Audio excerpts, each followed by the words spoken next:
Welcome back to Castana podcast. My name is Cossy. Welcome back to brand new video. This is your latest Arsenal news and transfer news. Going to be diving into the latest around the club. Arsenal are on the search to find a replacement for Julian Timber. A bid for Joao Cancelo is incoming, and of course we're going to be talking about the other options in Timothy Castana, according to Ryan Taylor, and also Kyle Walker-Peters. We're also going to be talking about the interest in Gabriel from Saudi Arabia, which is actually a little bit disturbing. Now, they do sign players, but why come at this point in time? The season has started, Arsenal settling down, and you want to disrupt our order by offering money, huge amounts of money for our main centre-back. It doesn't make any sense. But hit the like button, subscribe to the podcast as well. I want to get your thoughts here on a few topics. Number one, Gabriel to Saudi Arabia. Should Arsenal get the cash? If they offered us upwards of 70 million, would you be cashing in on, right?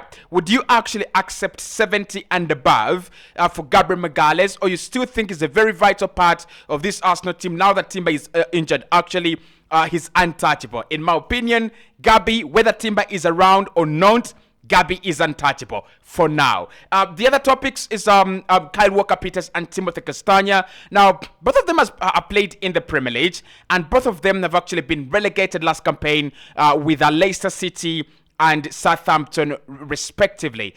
Who is the better player? If we were to sign one of those two, who do we go with? Kyle Walker-Peters, for me, seems a little bit better.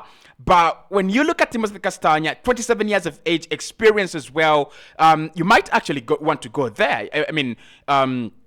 He's not a bad player. Juventus are looking at him. So let me know in the comment box below what you think about that. Let's start off with the options. According to Ryan Taylor, Arsenal have already drawn a transfer list of a couple of players that they want to actually look at. They will be looking at low-cost deals, cost-effective deals in this one. So you don't expect Arsenal to go in the market and look at Bastoni, look at Maguire, look at those 30, 40 million euro centre-backs. That is not where Arsenal are. They're trying to sign a left-sided centre-back, a left-sided defender, but who is actually very cost-effective. And I'm going to pause this video and ask you a question. If Harry Maguire was offered to Arsenal on a season-long loan deal, would you take him? Now, he wants huge wages, and his deal to West Ham has actually collapsed. Harry Maguire, I want your thoughts there. Harry Maguire, is it a bad one? Is it okay? Just for purposes of squad depth? I mean, you never know. You could suffer another injury, and Harry Maguire could actually swoop in, right? And when we talk about cost effectiveness, he can come in on a season-long deal and then and eventually go back to Man United, and the relationship actually doesn't even go permanent. I want your thoughts there. But let us start off with Ryan Taylor, who says that Arsenal are ready to match Barcelona's offer for Joao Cancelo to Manchester City. Now, Barcelona have agreed a loan deal for Joao Cancelo on a season-long loan deal, on a season for a full season, and then they will eventually sign him on a permanent. Now, the difference here is that Barca are saying they want to offer 30 million euros in terms of guaranteed payment. Manchester City are saying you take him on loan, you're going to have an obligation of around 45 million euros, from his sale. So that's the kind of disparity both clubs have. They both agree that Cancelo can go on loan, and probably with an obligation. But Barca are saying we are only paying a maximum of 30 million euros, and Manchester City are saying you're going to pay a maximum of 45 million euros. Now, Arsenal would love to sign Joao Cancelo. We are preparing a bid that could match Barcelona's offer, but I don't think we're going to sign him on a permanent. I think Arsenal would love to take him on a loan deal, and it would be actually a genius. I've had a few of you telling me in the comment box below that you wouldn't take Cancelo, and I really understand. I mean, everyone has their own perspective, but with Cancelo, in my opinion, I'll take him every single day. Good player, real talent. I don't see why I wouldn't take Joao Cancelo at Arsenal. I just don't see a reason. One reason. I don't see it. So, if Arsenal are looking at a cost-effective deal this summer, And Mikel Arteta is a big fan of Joao Cancelo, and he can sign him and make that deal permanent in this, in the summer next year, 2024. Kieran Tierney will be gone. We could get rid of Tomiyasu as well. You could get rid of Cedric Suarez. You could get rid of Horo Bolding. I think it's a good deal. I think it would be a very good deal. The experience, especially as we are going to compete for the UEFA Champions League in the next 3 seasons, I think Joao Cancelo would be kind of very vital. If he can work on his attitude, work on his probably mentality and those few things that actually disturb him in the dressing room, especially with managers, I think he would be absolutely right. He would be a right at Arsenal. But let's wait and see if Manchester City are actually going to be listening. Because again, Ryan Taylor says Manchester City would rather not sell to Arsenal.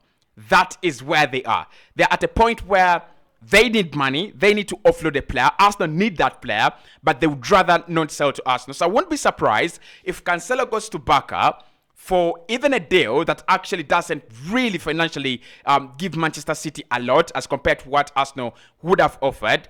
But because it is not Arsenal, they would rather go with the FC Barcelona. Now, let's talk about the other 2 options from Ryan Taylor, again, who says that Arsenal are looking at other options in that line of cost effectiveness. So we want Laporte.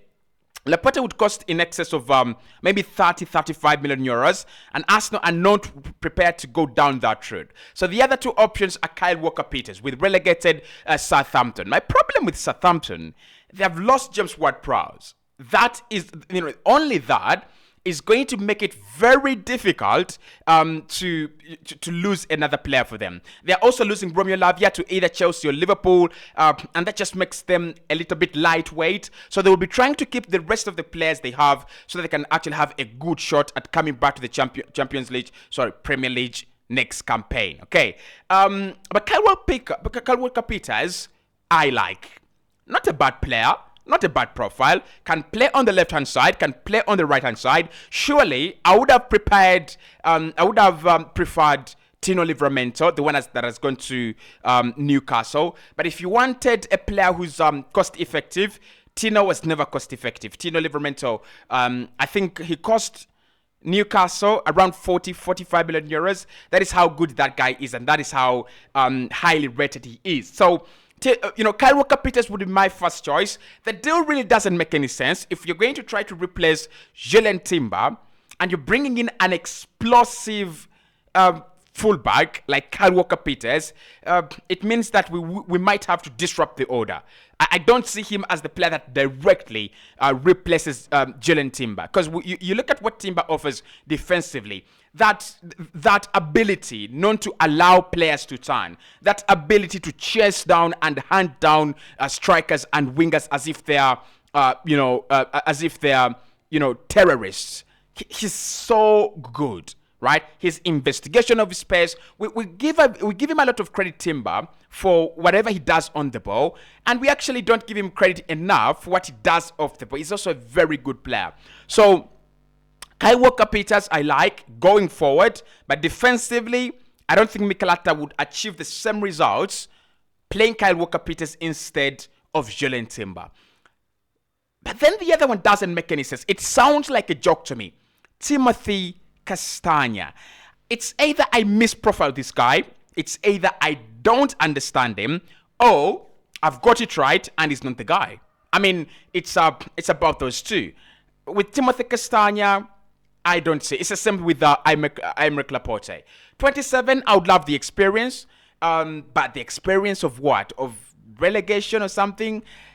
I'm not really sure about Timothy Castana. I'm not really sure I'm convinced about Timothy Castana. The names we're hearing are quite impressive, apart from Castana and Laporte. The rest of the other players, Simakan can actually come in. I think he's a very, very good centre-back, right-back, stroke left-back. You can play him in those areas. So I don't want Castana. I don't want Aymeric Laporte. But I won't be surprised if Arsenal get around 10 million euros accepted for the services of Timothy Castana by Leicester. We're fighting with Juventus on that one, and I really hope they win the rest. I really hope they sign Timothy Castana. So let's talk about Gabriel Magalhaes, who is actually wanted in Saudi Arabia. Ryan Taylor has said Arsenal no chance. They're not considering it.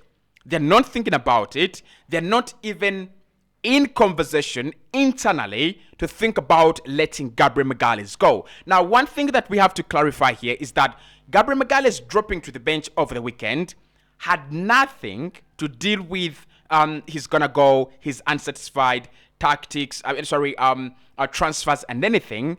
It was purely tactical. So sooner or later, we expect Mikel Arteta to reintroduce Gabriel Magalhaes alongside Saliba, alongside Ben White. That is going to be our back three. I really, suppose.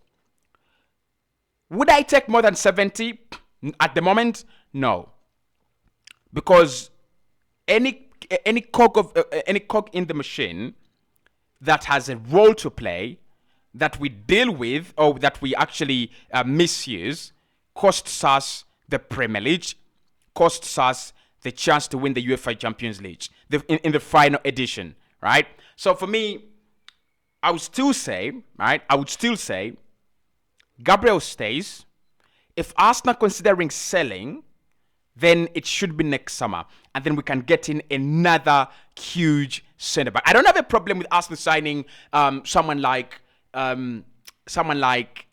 maybe, a profile like Dizazi, a profile like, Benjamin Pavard, and then you can let go of Gabriel. But for now, I think we are all right. I don't think Arsenal are really going to go and sign a big centre-back in these dying days of the window. So, Saudi Arabia, take a break. Next summer, we will see you. Hit the like button for me, subscribe, and of course, get involved in the comment box below. And I'll speak to you right in the next one.